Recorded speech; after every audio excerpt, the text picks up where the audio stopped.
As a newer content creator, especially on YouTube, it can be tough to know whether or not you need to choose a specific niche in order to be successful on the platform. For those that may not know, a niche is simply just the main subject or series of topics that a creator will focus on when making videos for their channel. It can be something very specific and physical or tangible, such as cooking or baking videos, DIY home renovations, thrifting, any number of things. There's so many different examples, but it can also be something that's a little bit more broad and intangible, such as just sharing your life through daily or weekly vlogs, or sharing commentary on current events or trends. The niche can be super specific, focused on one or two main topics, or it can be broad and encompass a variety of different things. But regardless, a niche creates almost a brand identity for a creator, something that really makes you identify them for a specific type of video that they tend to make. If you feel like you have a ton of different interests and you aren't sure how to effectively narrow that down into a cohesive and interesting YouTube channel or even Instagram or TikTok page, this video is going to be super helpful for you. I am going to be focusing a little bit more on the YouTube side of things, but anything that I'm talking about can be related to other social media platforms as well. We're going to discuss how to pick a niche that makes sense for you, something that isn't going to make you feel too boxed in and that really resonates with what you want to talk about online. And we're also going to talk about some situations in which you might want to avoid choosing a niche altogether. And make sure that you stay until the end, because I will be sharing my own personal experience in regards to how I niched down a little too hard as a new content creator, how I accidentally kind of just made myself feel a little bit boxed in, and what my experience has been with pivoting my channel niche as of late.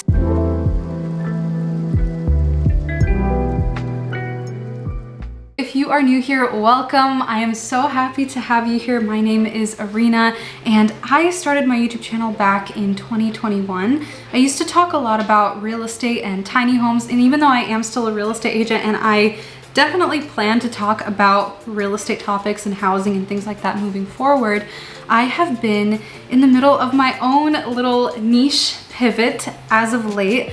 I have been talking a lot about personal growth topics and content creation tips, just trying to provide value to you as a new content creator. I know a lot of newer content creators have subscribed recently and have been sharing their experience and thoughts with me in the comments, which I'm so grateful for. So if I can provide some value and some good information to those of you that are interested in creating content online, that is what I want to do. I'm so excited to specifically talk about today's topic, because the whole subject of choosing a niche and personal branding as somebody that has created a presence online has been something that I've been going through over the past several months. It's been a main focus for me as I've been thinking about the future of my own channel, so hopefully this video will provide you with a ton of good info. So first, let's talk about when you might want to pick a traditional niche. When I think of some of my favorite content creators, a lot of them do have a very specific sort of topic or range of topics that they tend to focus on. One of the main ones that comes to mind for me that I've been watching a lot lately is Alexa Sunshine 83. She is a content creator that focuses on thrifting and secondhand fashion. I know that when I go to her channel and when she posts, I am going to get content about thrifting most likely. So that has been a channel that I've been really enjoying.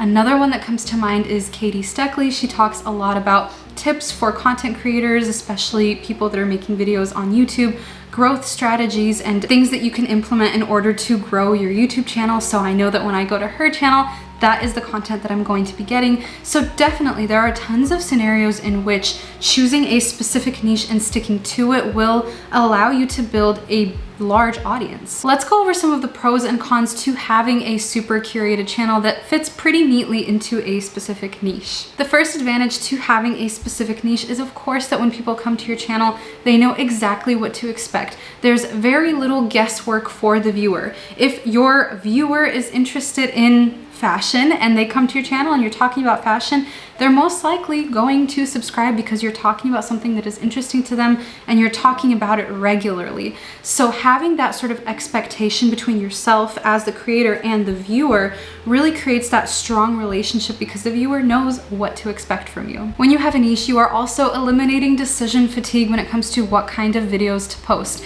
If you are creating a channel and you don't really have a vision for it, you're not really sure what you want to share or your interests range, like a huge variety of topics, it can create a lot of decision fatigue when it comes to that weekly or monthly upload. And it can be hard for a viewer as well if they're not quite sure what you're all about, especially in the beginning when you're a newer content creator and they're just kind of getting something wildly different all the time. It just creates a little bit of a dissonance, I feel. Another thing that YouTube and social media in general is great for when you choose a specific niche is you can generate business to maybe what you do full time. For example, my husband is an electrician. If he were to create a YouTube channel specifically focused on his electrical work, he may be able to attract customers in our local area that need electrical work done. And this is a principle that can be applied to a wide variety of different careers. So that can be another advantage to choosing a specific niche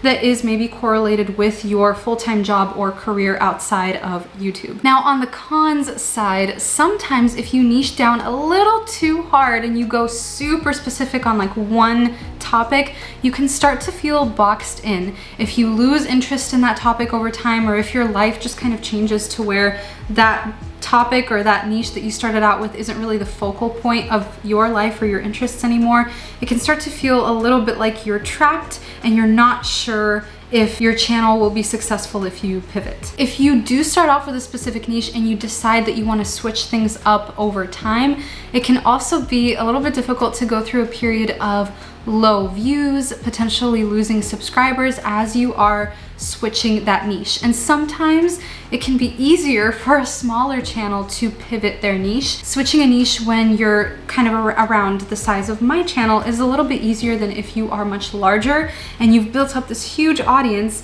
and now you're like, oh my goodness, I don't want to talk about this thing anymore, but the majority of your audience is there for that specific niche, that specific topic. So pivoting later on, especially as you gain more subscribers, can be very difficult. It's essentially like rebuilding your channel from scratch. Another con that can sometimes come into play is that depending on how specific your niche is, you may end up with a limited audience. So if you are making videos that appeal to a very specific subsect of people, you may not be able to grow past a certain point because that interest or that niche doesn't appeal to a large number of people. So now that we've established what specific niches look like and in what scenarios they are most beneficial, the pros and cons and all of that good stuff, let's talk about situations in which you might not want to niche down and you might want to keep the topic and the branding of your channel a little bit more broad. I originally learned this strategy from Katie Steckley, so I definitely want to give credit where credit is due,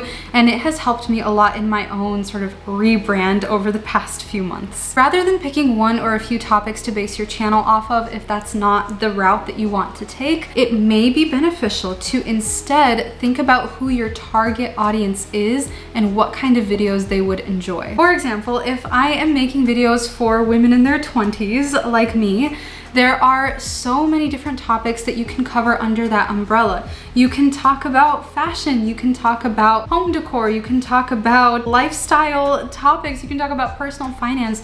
There are so many different things and interests that appeal to women in their 20s, and you don't necessarily have to just be a cooking channel or a home organization channel. You can cover a large number of topics because women in their 20s have a variety of interests. If my target audience is young adults, for example, let's say people in their late teens, early 20s, I can talk about tips for surviving in college. I can talk again about personal finance. I can talk about how to choose a great career. I can talk about home buying tips and how to prepare for a home purchase. A lot of topics that pertain to young adults starting a new life as an adult. Figuring out who your target audience is, the age range that they're in, and what they might be dealing with on a daily basis is a great way to still have a very cohesive brand for your channel, but you don't necessarily have to commit to talking about just a few things and you won't feel as boxed in. Related to the target audience approach is choosing a main message or mantra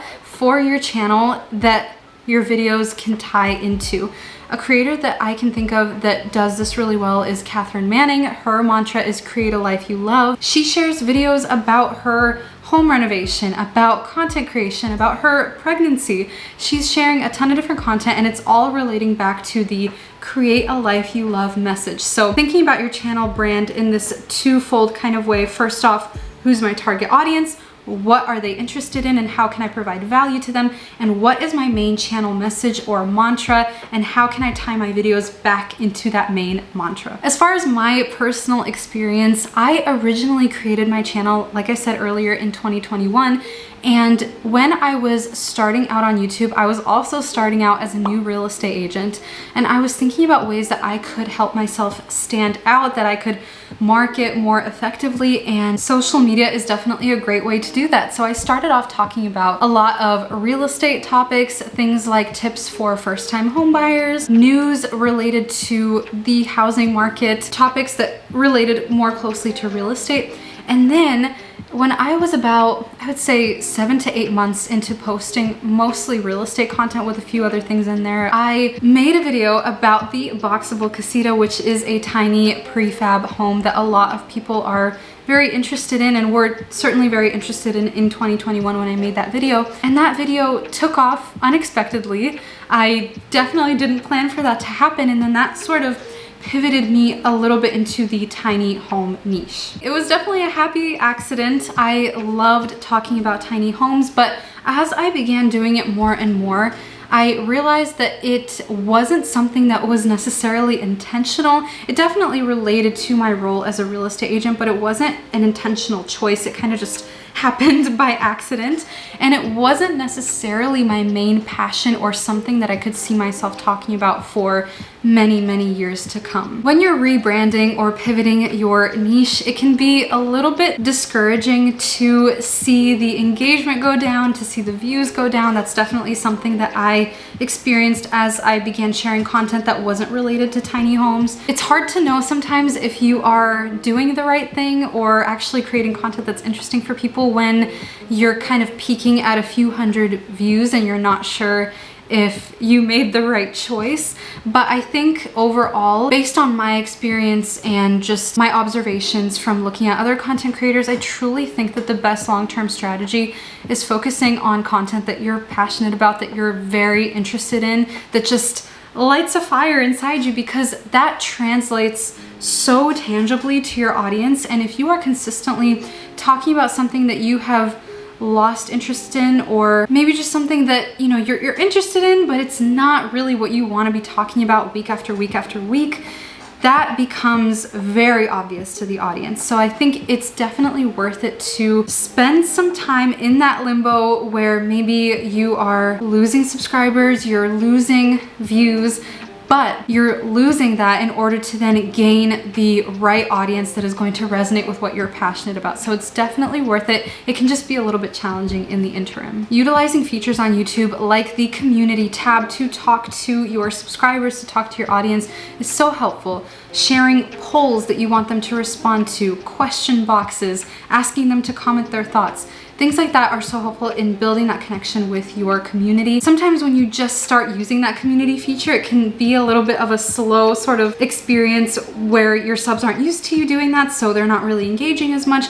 But truly, I think the more that you intentionally engage with your audience, the more they will provide you with the information that you need in order to create content that is going to be super fun for them to watch. I'd love to hear all your thoughts and questions in the comments. Let me know what you think about the niche versus no niche or target audience approach, and what you think would be best for you as a content creator. Let me know if there are any topics that I covered that left you with more questions. I would love to have a good dialogue, a good conversation in the comments, because I want to make sure that I am providing value to you and answering your questions so that you can be as successful as possible as a content creator. If you want to see more videos like this one and hang out with me again, definitely consider subscribing and turning on the bell notification so that you get notified every single time that I upload. Otherwise, thank you so much for being here, and I will see you next time for a brand new video. Bye!